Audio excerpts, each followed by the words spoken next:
What if everything you thought you understood about space, distance, time, even existence itself was nothing more than a comforting illusion? What if the universe isn't just big, but so unfathomably vast that it shatters the very idea of scale? Imagine standing barefoot in your backyard, staring into the night sky, unaware that you're peering into an abyss where galaxies drift like dust, and reality itself folds in on mystery. This isn't a story about stars, it's about you, and what it means to exist at all. Because once you see the truth, there's no going back. Please like and subscribe, because this journey will change how you see our place in the universe. Prepare yourselves. We begin.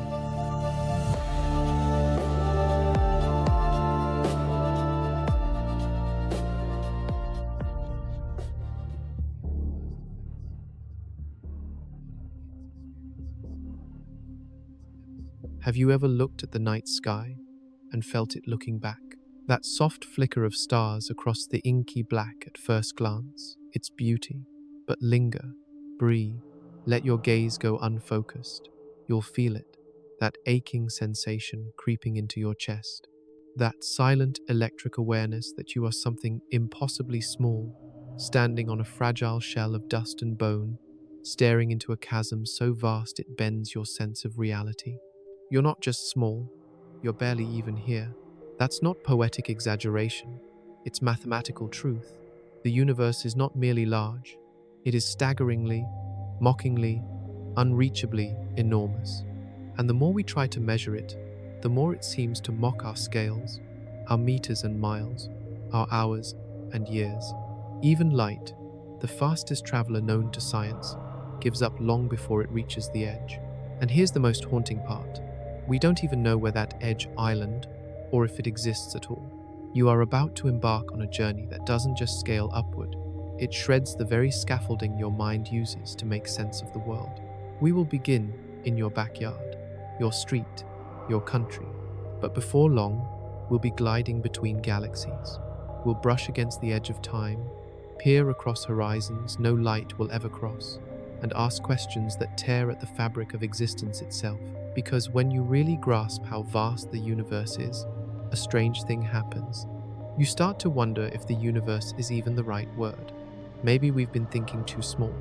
Maybe universe is a sandbox, and reality, true, unfiltered, infinite reality spills out beyond it in all directions, uncontained, untamed, and somewhere in that flood, there might be another version of you, watching this exact video, thinking this exact thought, or one where you never existed at all.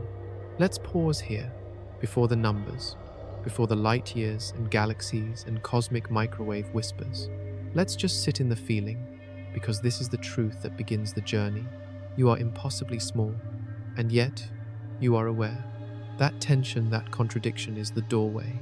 That's what separates humans from rocks and rivers and starlight. We're not just particles reacting, we're particles asking questions. The dust of stars given breath and bewilderment. And so we ask, how big is this? How deep? How far does it go? And are we even looking in the right direction? To answer that, we have to surrender what we think we know. Our brains are built to survive on Earth, not understand infinity. We evolved to recognize predator shadows in the tall grass, not map the architecture of multiverses. So we tell ourselves stories. We simplify. We build little domes of meaning in a universe that has none built in.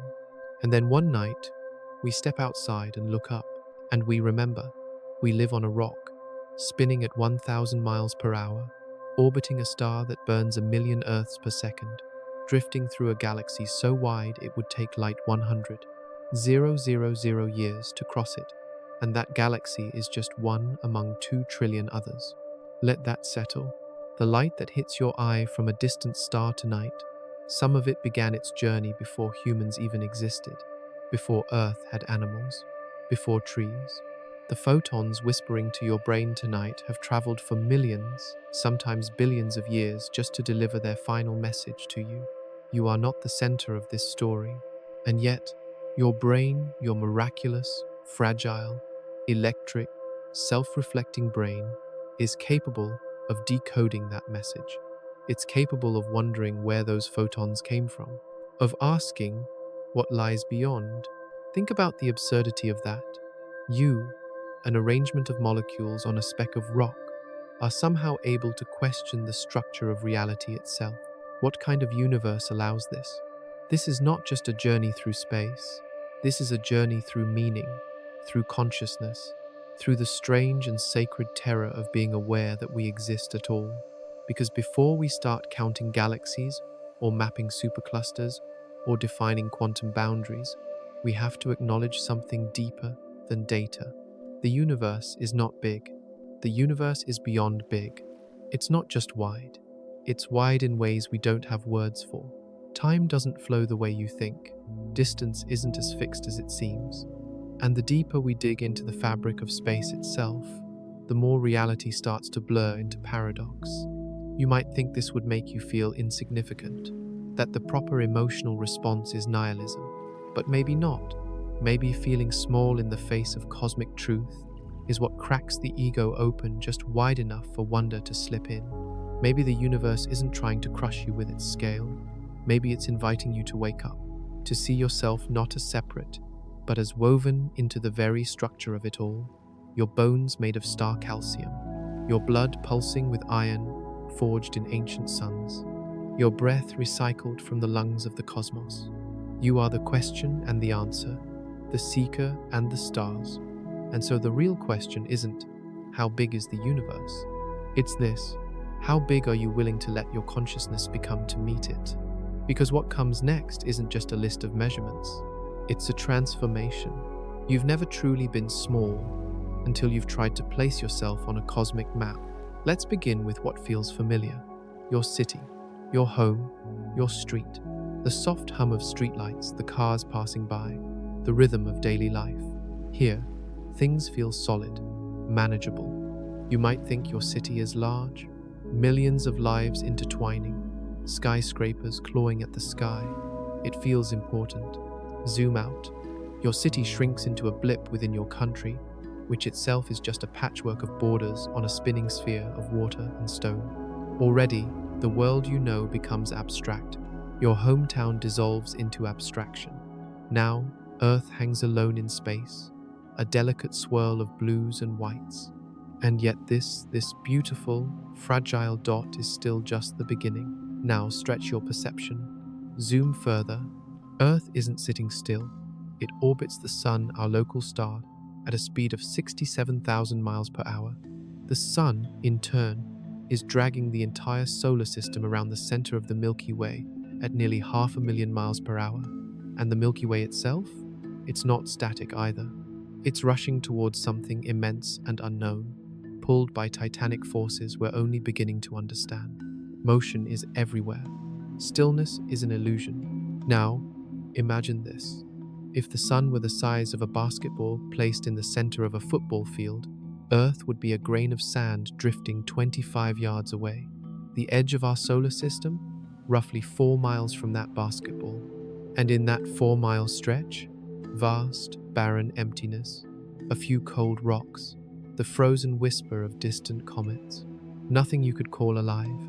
Every human being who has ever lived, every empire built, every thought ever thought confined to that grain of sand. We are, quite literally, lost in the margins of space. And this is just our solar system. Now look outward to the next beacon in the dark, Alpha Centauri, our nearest stellar neighbor. It's a mere 4.37 light-years away. That's about 25 trillion miles. Trillion. If you drove non-stop at highway speed, it would take you over 50 million years to get there. We speak of light years casually, but we forget what they mean. Light travels at 186,000 miles per second, and still, it takes over 4 years to bridge that tiny sliver of the cosmic sea. And Alpha Centauri? That's just the next star over. Our galaxy, the Milky Way, is home to an estimated 200 to 400 billion stars. Let that number sit with you. Hundreds of billions of stars, most of them orbited by planets. Many of those planets may host atmospheres, oceans, maybe even life. And yet, if you left today, if you found a spacecraft that could travel at light speed, you'd still need 100,000 years to cross our galaxy from edge to edge. And what's most humbling, the Milky Way isn't special. It's not a colossal outlier. It's not some galactic celebrity. It's average, middleweight, one of trillions. Let that word echo. Trillions. There are trillions of galaxies scattered across the observable universe. Not stars galaxies, each filled with billions of suns. Each sun potentially orbited by planets, some perhaps watching their own skies and asking their own versions of this very question. How big is everything? But here's where scale starts to collapse. You've already left Earth behind. Your identity, your family, your history, your name has become a phantom in the shadow of this scale. The galaxies begin to blur into one another. They cluster, they swirl, they form superstructures held together by invisible filaments of gravity and dark matter. Our Milky Way is part of a group called the Local Group, about 80 galaxies loosely bound. Zoom further, and this group is part of the Laniakea Supercluster, which spans over 500 million light-years and contains over 100,000 galaxies. Imagine crossing that distance, 500 million years at the speed of light, longer than complex life has existed on Earth.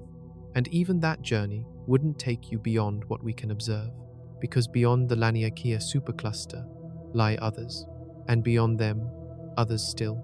The clusters clump into filaments. The filaments lace together into a cosmic web, the largest known structure in the universe.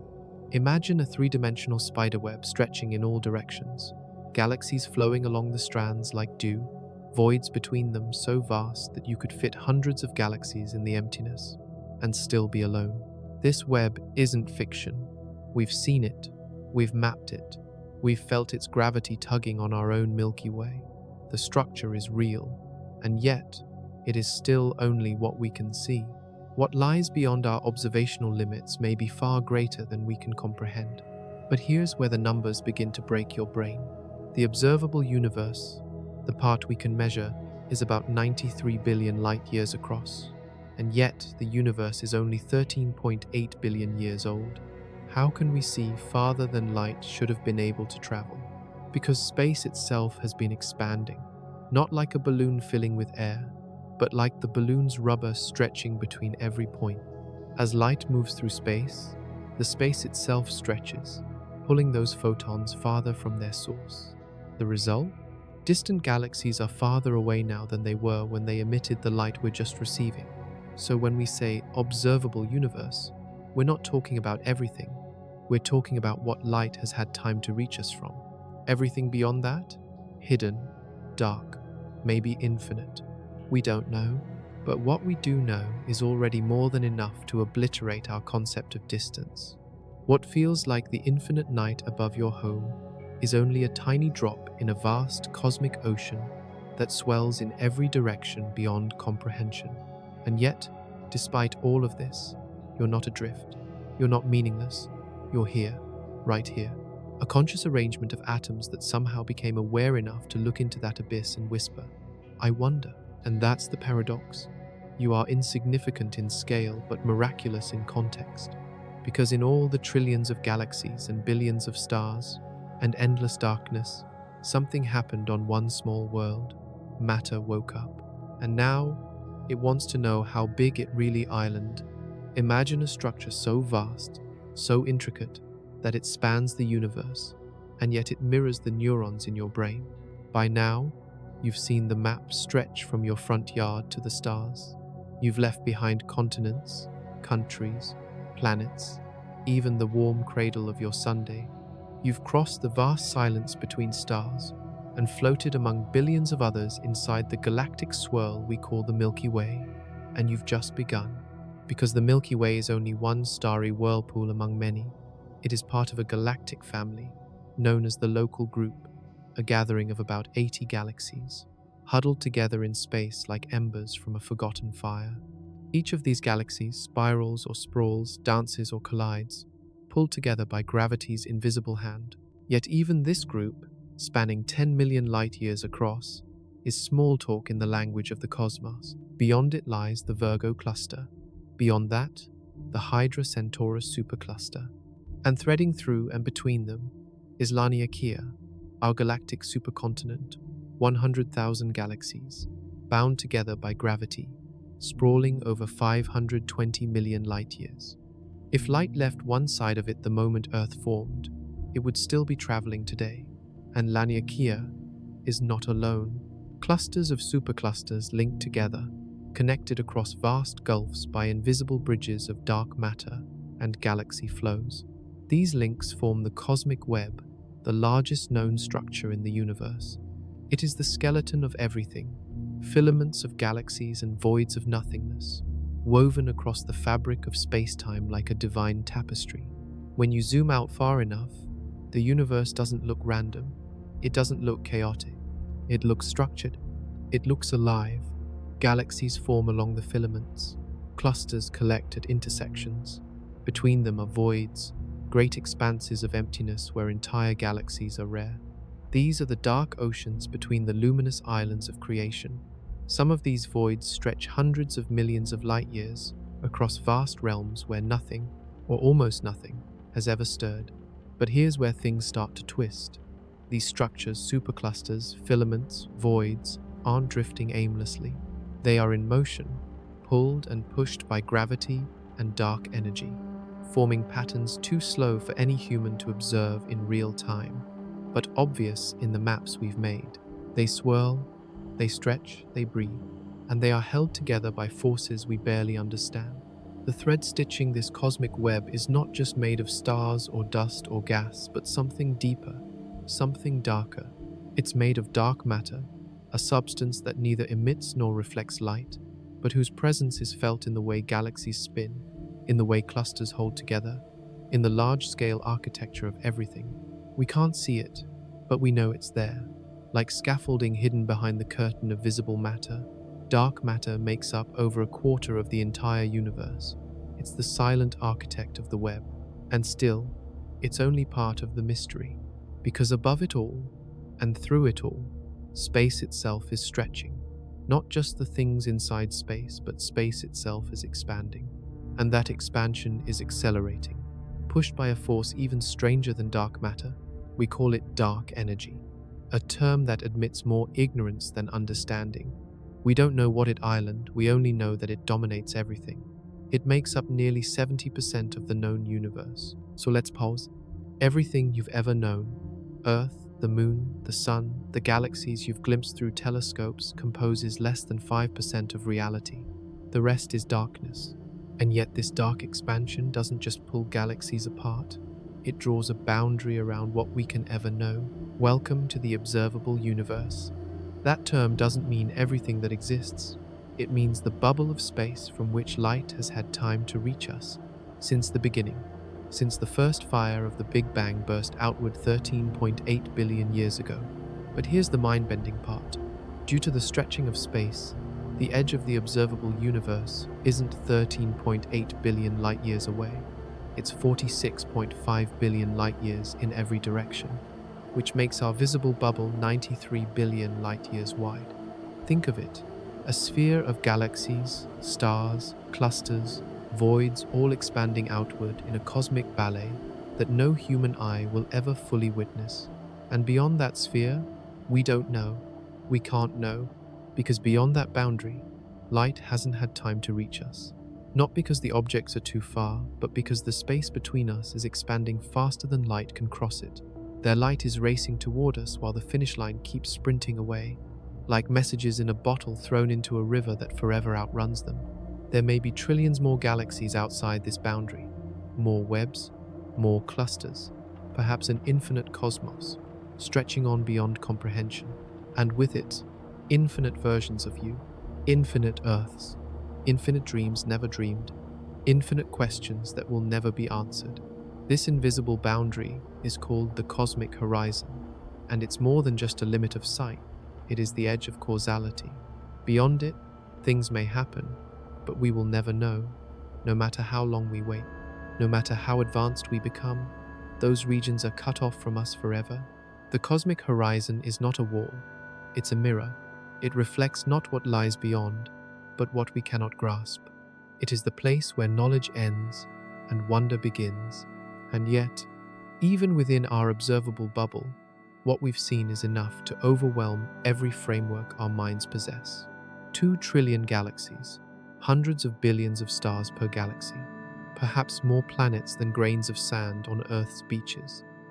And we are left standing at the shoreline, watching waves of light roll in from across unimaginable distances, each photon a messenger from the ancient past, each twinkle a signal older than our species, each galaxy a city of stars, bustling with the possibilities of life, love, consciousness, and silence.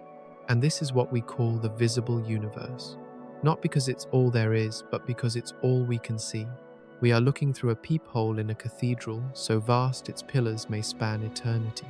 We are the universe trying to see itself, pixel by pixel, whisper by whisper. And what we've seen so far is just the beginning. How do you chase a finish line that runs faster than light itself? We think of distance as something stable, miles on a road, meters on a ruler, light years in the sky. But when you move into the realm of the cosmos, distance becomes a trickster. It bends, it shifts, it stretches beneath your feet, like a treadmill turned to infinity. Because the universe is not just filled with space, it is space, and that space is expanding, not into something, not within something, but of itself. This is one of the strangest truths in modern cosmology. Galaxies aren't flying through space like cosmic ships. They're being carried apart by the fabric of space itself stretching.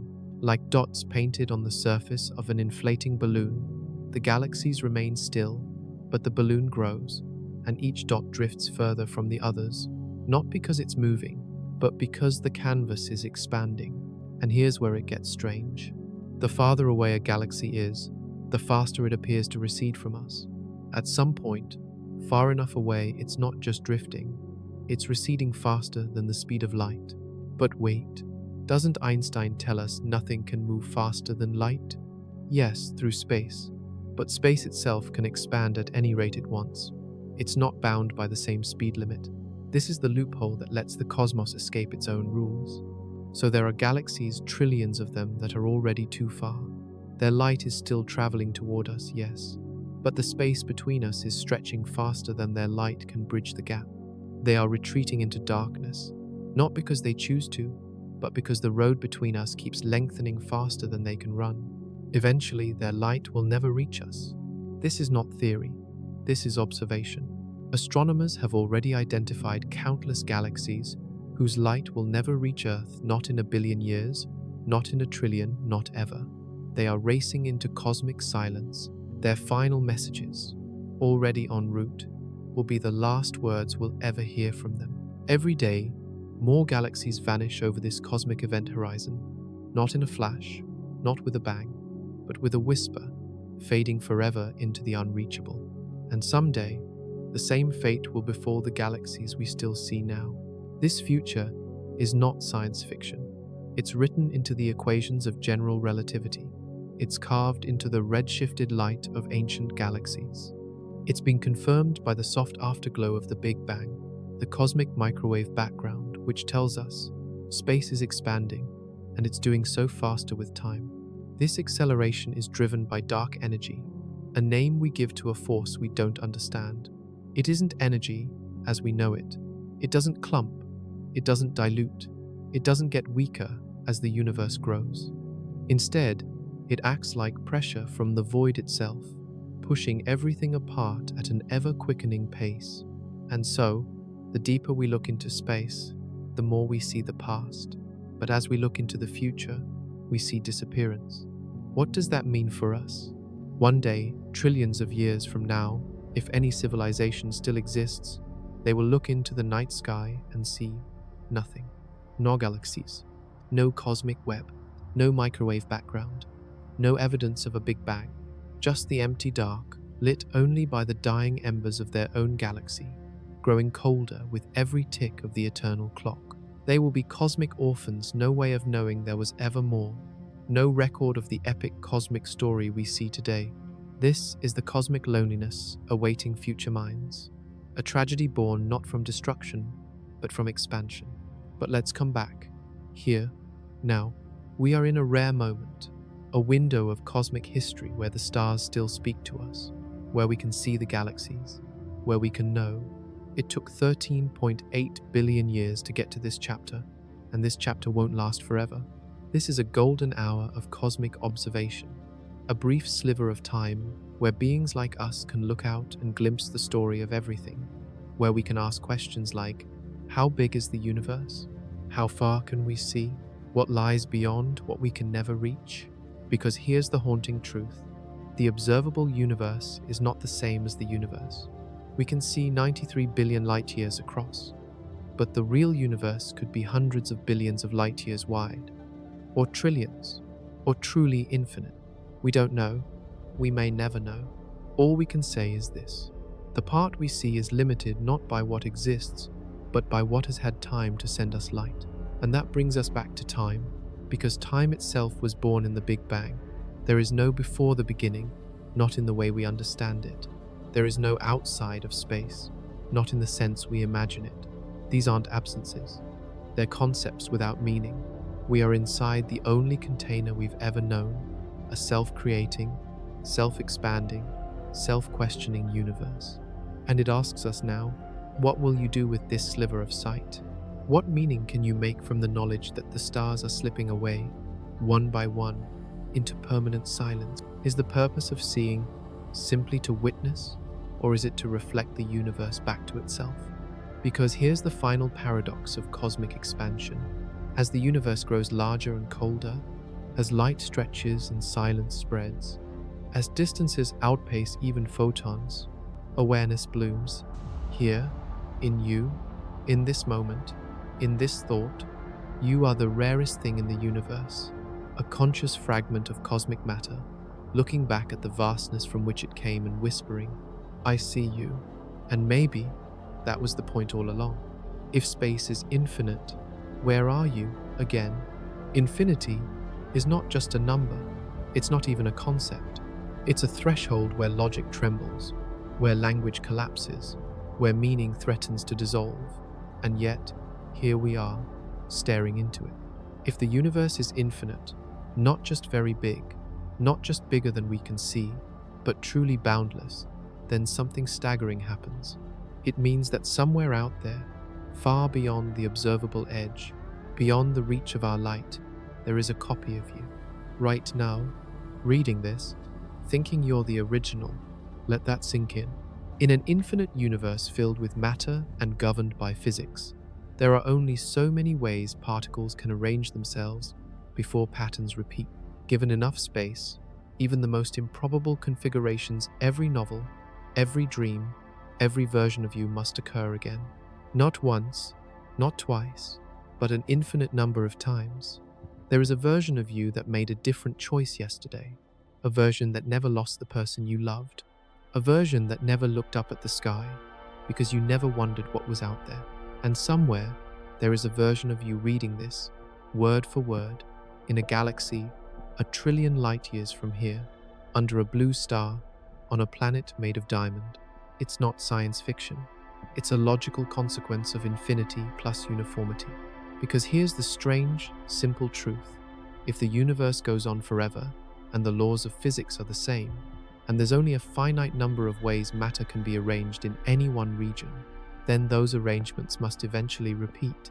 Like a cosmic deck of cards, shuffled an infinite number of times, you eventually get the same hand, the same story, the same life, again and again. You are both the author and the echo. You are not alone, not in the poetic sense, but in the literal. There are duplicates of you, out there, right now, and this leads us to a question no telescope can answer. If there are infinite versions of you, what makes you, you? What is identity when existence is just one of countless replays? What is free will if every possible version of your life already exists? What does it mean to regret, to hope, to change if somewhere you've already done it all? And here's where physics meets philosophy. Science tells us what happens. Philosophy dares to ask why. It dares to ask, is meaning diluted by repetition or intensified by awareness? If you are one of infinite selves, but you are the only one aware of being this self, in this moment, then perhaps that awareness is not trivial. Perhaps it's the only thing that matters. Let's take a step back. When we say the universe is infinite, we are talking about space. But space and time are stitched together, a cosmic fabric, a continuum. So if space is infinite, what does that say about time? Could it be that time loops too? Could it be that, just like matter, moments repeat, that there is a cosmic cycle not just of stars and galaxies, but of lives, decisions, emotions? The ancient Greeks whispered about the eternal return, the idea that all of history, all of existence, repeats forever. Nietzsche reawakened it, not as a theory, but as a test. He asked, if you had to live this life again and again, would you rejoice or despair? The infinite universe makes this more than metaphor. It makes it mathematical. And that raises the most intimate question of all. If the universe can't help but repeat itself, can you choose not to? Can you break the cycle not in the stars, but within yourself? Because the irony of infinity is that it confronts us with our limits. We are finite minds, grappling with boundless truths. We are mortal creatures, faced with eternal consequences. We are temporary, yet invited to gaze upon the timeless. And that invitation is not a curse, it is a miracle. Because the more we understand the vastness beyond us, the more clearly we see the urgency within us. You are here, now, in this instance of you, on this earth, at this point in the cosmic dance, among infinite stars, infinite selves, infinite timelines. This is the one you can act in. This is the moment you can love, forgive, build, destroy, create, or begin again. Yes, there may be other yous doing all those things elsewhere, but they are not you, not now, not here. This moment, this choice, this breath is unrepeatable. And perhaps that is the great paradox of infinity. It reveals not how meaningless we are, but how meaningful each fleeting spark becomes. What if our entire universe is just one note in a cosmic symphony? We once believed Earth was the center of everything. Then we learned it orbited the Sunday. Then the sun turned out to be just one star among billions. Then our galaxy became a grain of dust in a web of 100 billion galaxies. Now, we face the final dislocation. Even our universe may not be the only one. This is the idea of the multiverse, a frontier not of space within space, but of realities beside realities. A cosmic hall of mirrors, where the reflection is not reversed but rewritten. It's not fiction, it's a natural consequence of physics taken to its edge. Let's start with inflation. Not the economic kind, but cosmic inflation, the theory that, in the first instant after the Big Bang, the universe expanded faster than the speed of light, a balloon inflating exponentially in a fraction of a second. That's how our universe got so big, so uniform, so quickly. But inflation, like fire, may not have ignited just once.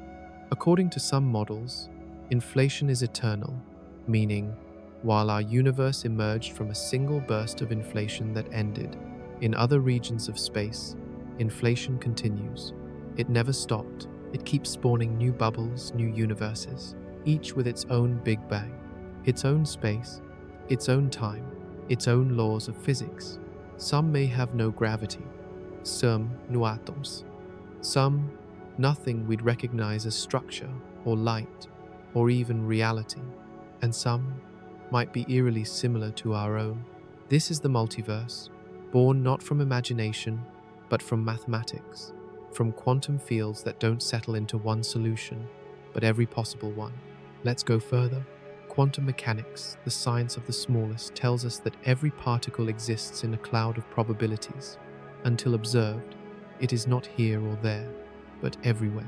Some physicists have asked, what if those probabilities are real? What if, every time a quantum decision is made, the universe splits, one where the electron goes left and one where it goes right? One where you made the call, one where you didn't, one where the Earth formed, one where it didn't, one where time runs forward, one where it runs backward.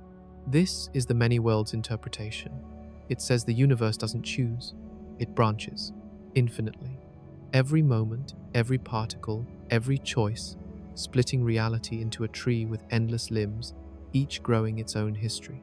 And in this forest of universes, you exist in many forms, not just duplicates from repetition, but true forks, diverging destinies. You, the artist. You, the warrior. You, the parent who said yes. You, the wanderer who never looked back, each version unaware of the others, but all still you. Is this true? We don't know. We may never know. The multiverse is a seductive theory, but it is untestable at least for now, yet it solves puzzles. Why does the universe seem perfectly fine-tuned for life? Why do the constants of physics allow stars to form, chemistry to bond, minds to emerge? In a multiverse, you don't need a reason. Every possible version of reality exists. We simply live in one of the rare ones where life is possible because we couldn't be here to notice otherwise. This is the anthropic principle, a mirror held to cosmic absurdity. It says, the universe may seem special because we are the ones asking. It's humbling and disturbing because it means we might never find the ultimate answer. Not because we're not smart enough, but because there isn't one. We live in the part of the multiverse where questions can be asked. That might be all the meaning there, island. Or maybe not. Maybe consciousness isn't an accident. Maybe awareness is the thread that ties the branches together. Maybe, scattered across infinite universes, consciousness is the mirror in which the multiverse sees itself. A cosmic mind awakening in fragments, in moments, in you.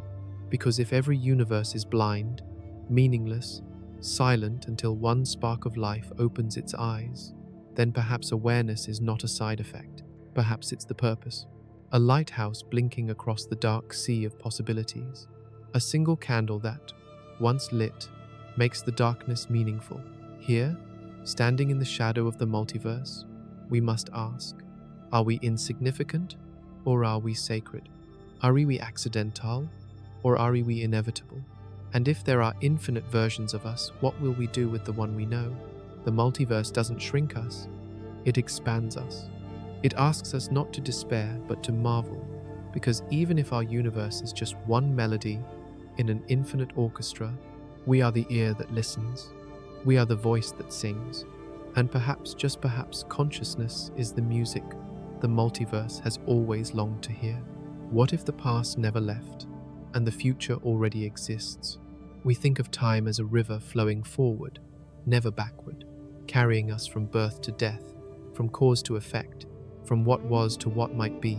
But what if time is not a river, but a landscape? And you're not floating down it. You're standing still, flashlight in hand, illuminating one moment at a time. This is not fantasy, it's physics. According to Einstein's theory of relativity, time is not separate from space, it's part of a single entity, space-time. And in this unified fabric, all moments past, present, future coexist. They are not being created. They are already there. That birthday you remember so vividly, it still exists in the structure of space-time. That first kiss, that final goodbye, they are not gone. You have simply moved on. From this perspective, the flow of time is an illusion, a trick played by consciousness as it slides across the map of moments. And if that's true, then time doesn't pass. We do. The universe, in its most honest form, is a four-dimensional sculpture, a block universe, where every event, every life, every second is already etched into the stone of reality. Imagine walking through a museum filled with sculptures of every stage of your life, from the first breath to the final exhale. They all exist simultaneously. You're simply only aware of one at a time. This changes everything, because it means the past has not vanished. It's still there, immutable, waiting, and the future isn't empty. It's already written, just not yet read by your mind. That future version of you, they're already living that moment, right now, in another layer of the block. But here's the twist. Even though the structure of space-time is fixed, your experience of it is not. Consciousness doesn't just observe time, it creates the illusion of motion through it. And that raises a haunting question. What is the present? You can't grab it, you can't measure it. The instant you try to define now, it's already gone. There is no universal present, no cosmic clock ticking in sync for everyone. Because of relativity, two observers moving at different speeds or locations can disagree about what now even means. What is present for you might be future for someone else, or already the past. So, if the present isn't real, what is? Maybe only the awareness of the present is real. Maybe the now is not a place in time, but a place in consciousness. And that's where things turn inward. Because if time is a landscape, and consciousness is what moves through it, then what are you? You're not the landscape. You're not the motion. You're the witness. You are not your memories. You are not your plans. You are the field in which they arise. The mind wants certainty. Am I free or determined? But maybe the deeper truth is, you are both. You are the wave of experience, moving through the frozen sea of time. And maybe, just maybe, awareness is the only thing that's truly alive. In the cosmic symphony, time is the score, but consciousness is the musician, playing one note at a time, believing it is composing the song. And what a song it island. Now let's get personal. If the past still exists, then every pain you endured is still echoing, but so is every act of courage, every moment of love, every time you chose kindness over cruelty. And if the future is already there, then so is your redemption, so is your healing, so is the version of you who got back up. This is not meant to trap you in fate. It's meant to free you from fear, because maybe this moment is always happening, and that means you are eternal not in body, but in being. Every you is immortal in its own slice of time, and every version of you that ever existed still does. And if you knew that, truly knew it, how would you live? Would you waste a single moment? Would you hold on to anger, to ego, to the illusion that the next second is guaranteed? Or would you treat the now as sacred, not because it's fleeting but because it's forever? Every breath is carved into the sculpture of reality. Every choice is etched into eternity. So here's the paradox of time. The future may already be written, but you are still the one turning the pages. And the present is where the infinite speaks through you. What if the most profound truths are just one step beyond the visible? We stare into the night sky and call it infinite. But it's not to us.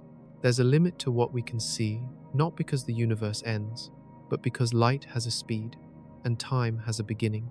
We call it the observable universe, a cosmic bubble surrounding us, 93 billion light-years wide, stitched together from the faint whispers of ancient starlight. That number is staggering, but it's not the whole story. It's just the horizon, the edge of the visible ocean, not the end of the sea. We see as far as light has had time to travel since the Big Bang, about 13.8 billion years.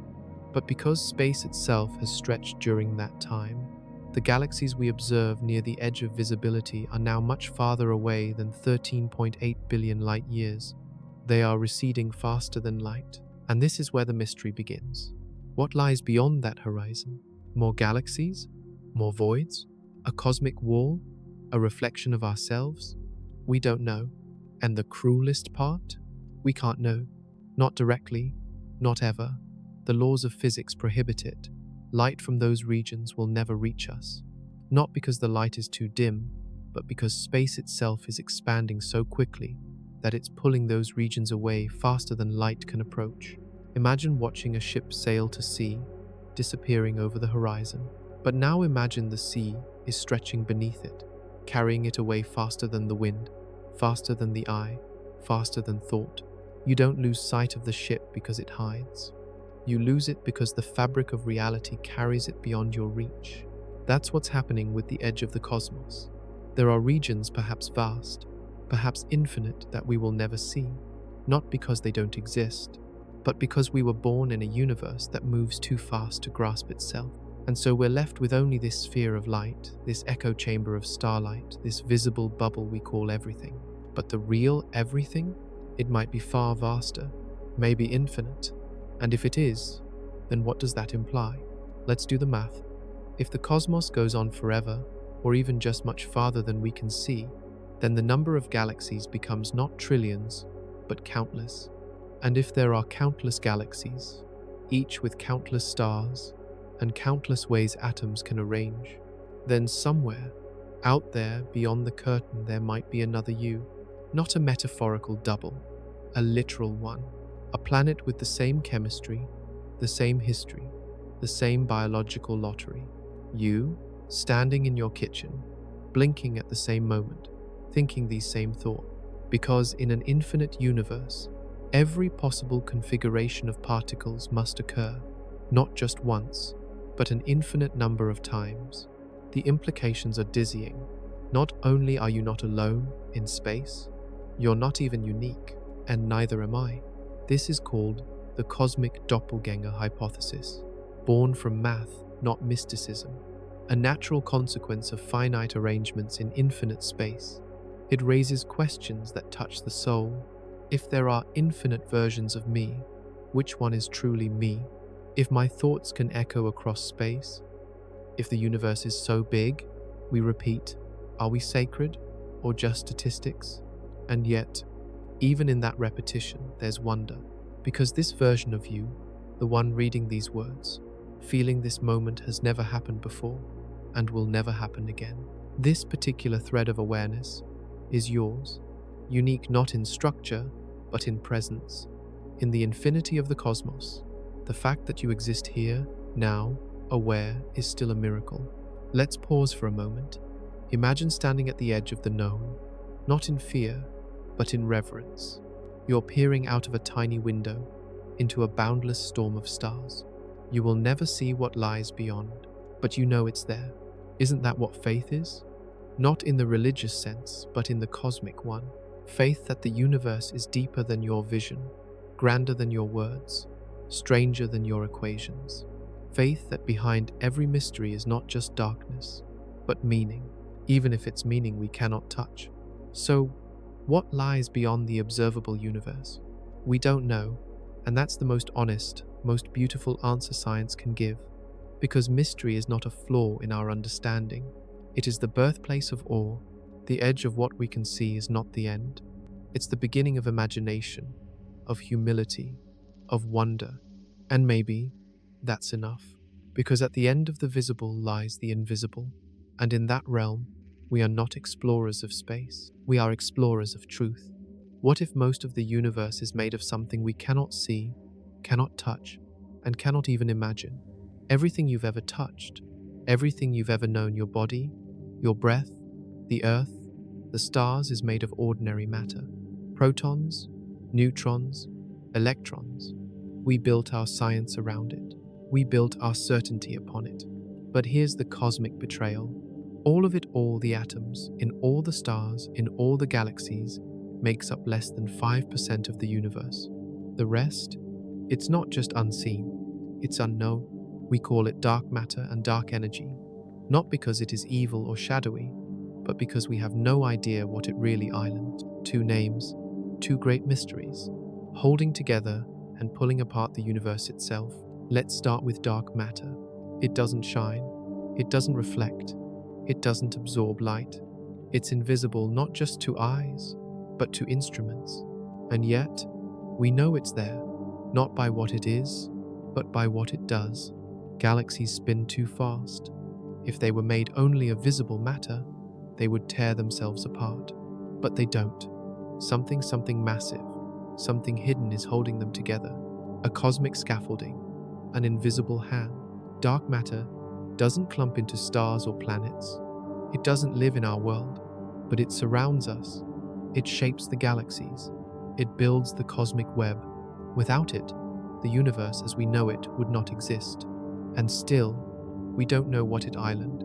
Some say it's a new kind of particle. Others say it's a modification of gravity itself. All we know is that it's real and it's everywhere. Now let's turn to dark energy, the more haunting mystery. Where dark matter pulls, dark energy pushes. It is not a substance, but a force, or perhaps a property of space itself. In the late 1992, astronomers looked deep into the cosmos, expecting to find the universe slowing down after the Big Bang. But they found the opposite. The expansion is accelerating. Not only is the universe growing, it's speeding up. Imagine throwing a ball into the air and watching it fall upward, faster and faster. That's what the cosmos is doing. Something Some repulsive pressure is pushing galaxies apart, faster than gravity can slow them. This something is dark energy. It makes up about 70% of the universe, and we don't know what it island. It doesn't act like matter. It doesn't behave like a field. It is utterly strange. Maybe it's the energy of empty space. Maybe it's the fingerprint of another dimension. Maybe it's a clue that the laws of physics are deeper than we ever imagined. But whatever it is, it controls the fate of the universe. If dark energy grows stronger, the universe could tear itself apart, atoms ripped from atoms, galaxies shredded in silence. This is called the Big Rip. If it weakens, the cosmos could slow, halt, and collapse back in on itself, a big crunch. Or maybe, just maybe, it will keep accelerating forever, spreading stars into infinite coldness, until even light cannot find light. This is the heat death, a future not of fire but of fading. So, here we are, intelligent beings made of atoms, drifting through a reality where 95% of existence is dark. What does that mean?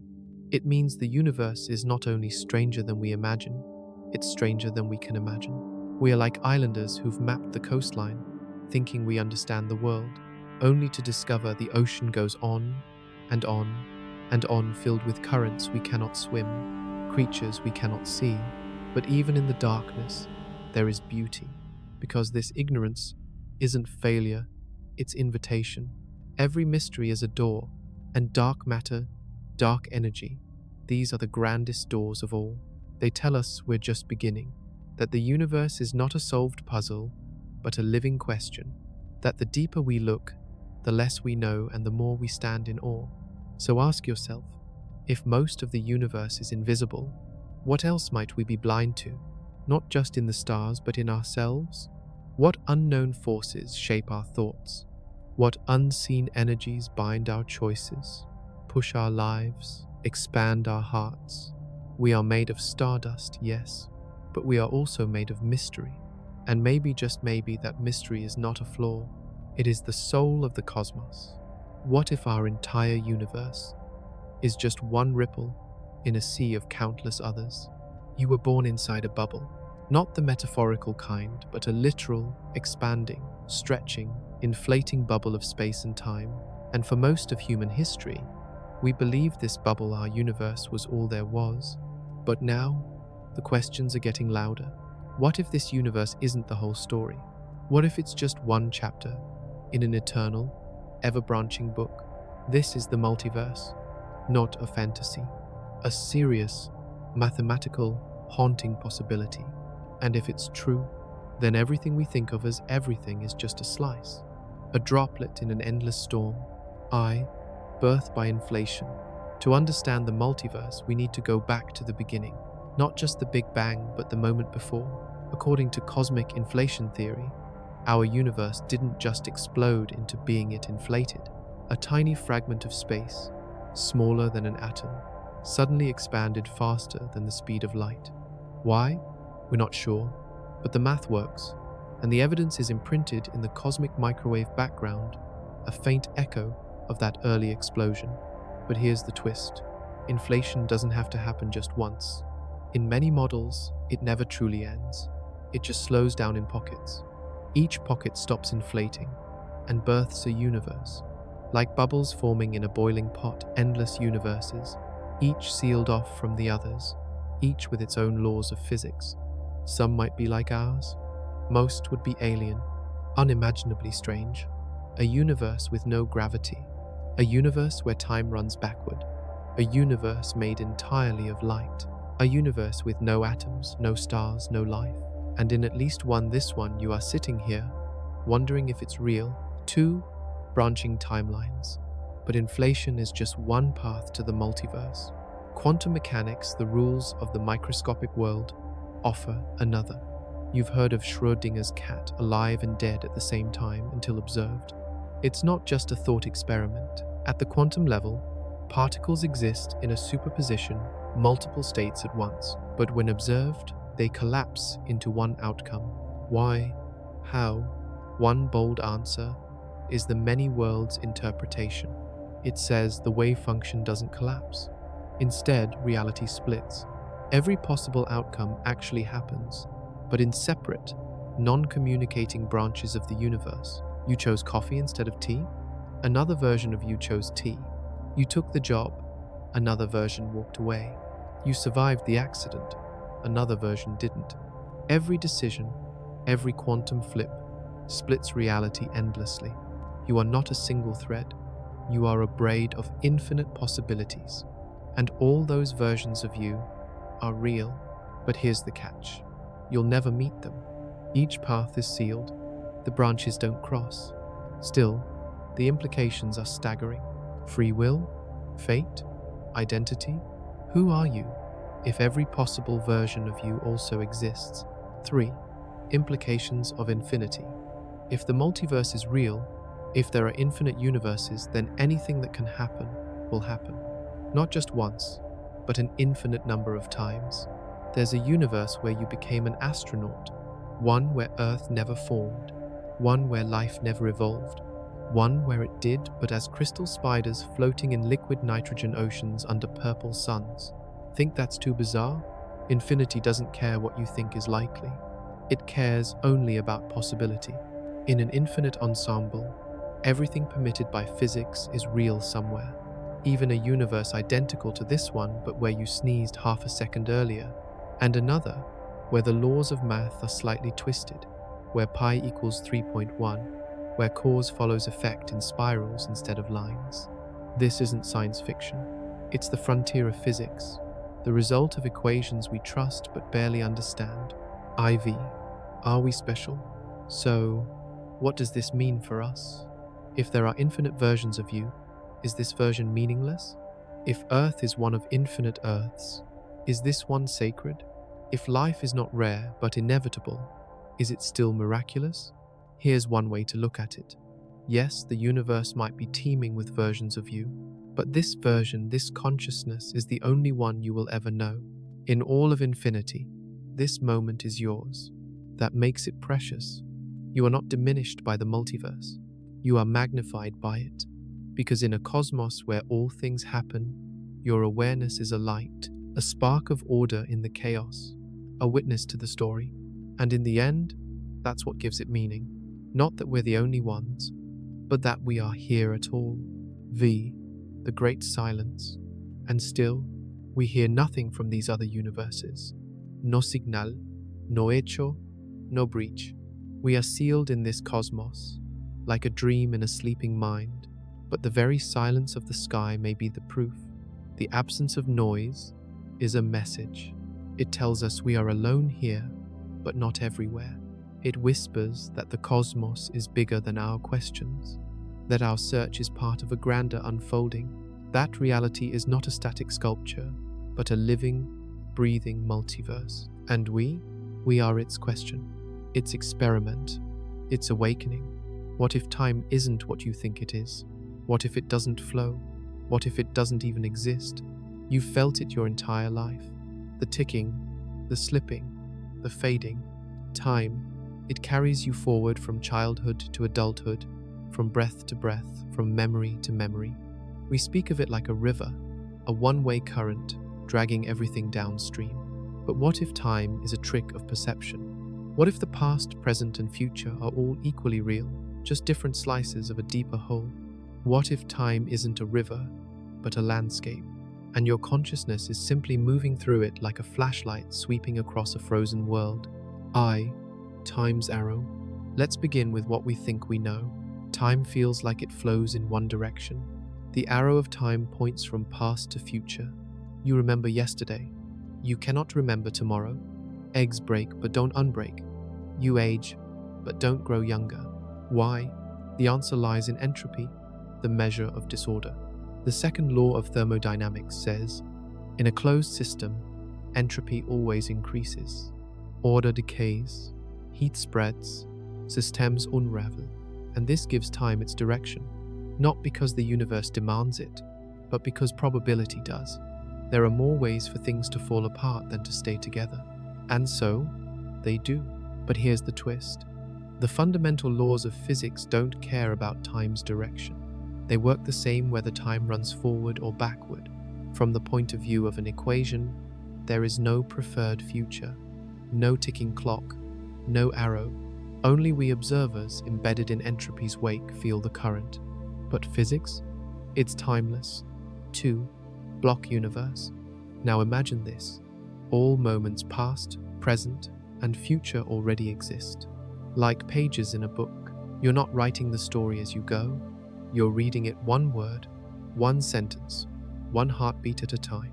This is the block universe view, one of the most unsettling ideas in modern physics. According to Einstein's relativity, time and space are woven together into a single fabric, space-time.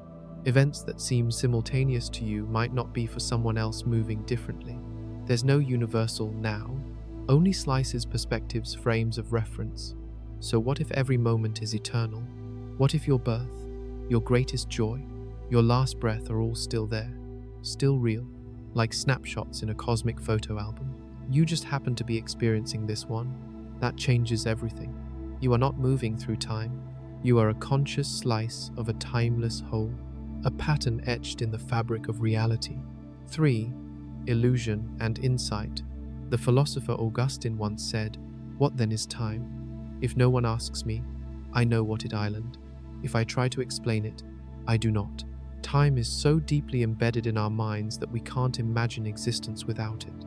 It is the stage on which everything plays out, the frame, the rhythm, the pulse of life. But neuroscientists have discovered something strange. Time is constructed by your brain, on the fly. Your mind buffers reality. It edits events, sometimes reorders them. It uses cues, light, motion, memory to assemble the illusion of continuity. You don't perceive time, you construct it. This doesn't mean time isn't real, but it suggests that what we experience as time might be a user interface, a simplified model like a desktop on a computer screen, hiding the deeper mechanics beneath. Just as a fish doesn't feel the ocean until it leaps, we don't notice time until it hurts, until we lose someone, until we miss a chance, until the past feels too far to touch. And yet, what if it's still there? IV, time travel, and the paradox of change. If time is a landscape, can we travel through it? Science fiction dreams of machines, wormholes, chrono loops, and, in theory, some models of space-time warped by massive gravity or rotating black holes allow closed time-like curves, paths that loop back on themselves. But if you could go back, what would you change? And if you changed it, would you still go back? The paradoxes twist and tangle: grandfather paradox, bootstrap loops, causality knots. Most physicists believe these problems make backward travel impossible. But even if you can't go back, perhaps you never left. Perhaps all your yesterdays are still humming, still glowing, still real, just unreachable, like stars whose light is too faint to see. V. The eternal now. So where does that leave us? In a universe where time might not flow? In a reality where every moment is eternal? In a mind that stitches together illusions to make sense of the whole? Here's a radical idea. There is no past. There is no future. There is only now, always now. And perhaps that's the point. Perhaps the universe isn't asking you to conquer time. It's asking you to be present, to live fully in the only moment you'll ever truly know this one. Because even if the block universe is real, even if time is an illusion, your awareness is the real miracle. A flicker of light in the void, a witness to the unfolding, a soul woven into space-time, not trapped but alive. So take this moment, not as a countdown, not as a chase, but as a gift. You are here, and here is enough. Where does it end, and what begins beyond that end? The question stalks us like a shadow. What's outside the universe? We imagine borders, a cosmic wall, a shimmering membrane, a final star beyond which there is what? But here's the unsettling truth. The universe, as far as we can tell, has no edge, no wall, no outer shell. It may be finite, yet unbounded like the surface of a sphere. You could travel forever and never hit a boundary. Or it may be infinite, stretching in all directions beyond imagination. Either way, asking what's beyond it might be like asking, what's north of the North Pole? There is no outside because space itself is the canvas. And yet, something deeper stirs beneath the question. The observable horizon. What we can see, the observable universe, is limited. Not because there's a wall, but because light has only had 13.8 billion years to reach us. The universe is expanding, and space itself is stretching faster than light can cross it. So we live inside a cosmic bubble, roughly 93 billion light years across. Beyond that, galaxies are receding faster than light. Their messages will never reach us. They are part of the universe, but forever unreachable, like voices on the other side of a great glass. We call this the cosmic horizon, not a physical edge, but a limit of what we can know. And beyond that, mystery, maybe more stars, maybe the same laws, maybe not, maybe nothing, or maybe everything. 2. The shape of everything. What is the shape of the universe? Flat? Closed? Open? According to current observations, it appears almost perfectly flat, meaning its geometry obeys the laws of Euclidean space. But even a flat space can be finite if it's shaped like a torus or a higher dimensional analog. If the universe is closed, then it's like the surface of a sphere in 3D looping back on itself, with no edge. If it's open, it could expand forever, like a hyperbolic plane, a universe that gets more and more vast the farther you go. But we don't yet know for sure, because we're inside the painting, trying to see the frame with eyes made of stardust. 3. Beyond space and beyond physics. But the real question, the one that shivers through the soul, is not just about more stars or more galaxies. It's this: what lies beyond everything we know? Not just outside space, but beyond being itself? If space and time were born in the Big Bang, then what came before? What gave rise to the laws? What breathed fire into the equations? Science cannot yet answer that. Maybe it never will. Maybe the concept of before doesn't apply because time itself began at the Big Bang. Maybe there is no outside because the universe isn't inside anything. But here's the secret. Even nothing is something. Try to imagine absolute nothingness, no space, no time, no energy, no laws. Can you? You can't. Your mind rebels. It fills the void with something because you are a creature of being, and nothingness is incomprehensible. But perhaps the universe came from that incomprehensibility, a quantum fluctuation, a spontaneous event in a higher dimensional vacuum, a bounce from a previous cosmos, a blossom from an eternal multiverse. Or perhaps this is all a simulation, and the true outside is a reality we cannot access, a metacosmos coded in thought, not quarks. You can't see it, you can't measure it, but you feel it, don't you? That itch at the edge of thought, that ghost of longing, that hunger for meaning. It's the echo of the question that has no end. Why is there something rather than nothing?